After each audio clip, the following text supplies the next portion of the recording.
আমি আবারও আপনাকে বলছি, এটা আমি আগেও বলেছি, এখনও বলছি, যে আমি আজকে এই পর্যবেক্ষণ করার পরে যতটুকু অনুধাবন করতে পারলাম, সেটা হলো যে আপনি নিজেও দাবি করেন যে আপনি খুব সচেতন নাগরিক, কিন্তু যখন আপনি আপনার উপরে বিষয়টা আসে তখন আপনি এটার ব্যাপারে আপনার সেই সচেতনতা দেখা যায় না, সেটা আমি আগেও বলেছি।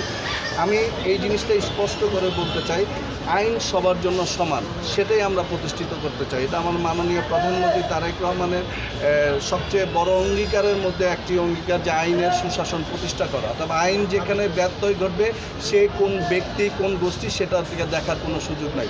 আইন সমানভাবে প্রত্যেকের জন্য সেটা সমভাবে প্রয়োগ হবে, এটা আমি আপনাকে নিশ্চিত করে বলতে পারি আমার প্রতিষ্ঠানের পক্ষ থেকে। আমি বাকিগুলির কথা বলতে পারবো না, কিন্তু আমি আমারটা বলছি যে আমার আইন প্রয়োগের ক্ষেত্রে আপনি কে, আপনার পরিচয় কি, আপনার আপনি কত বড় ক্ষমতাশালী, এগুলি আসলে আমার কাছে কোনো বিবেচ্য বিষয় হবে না।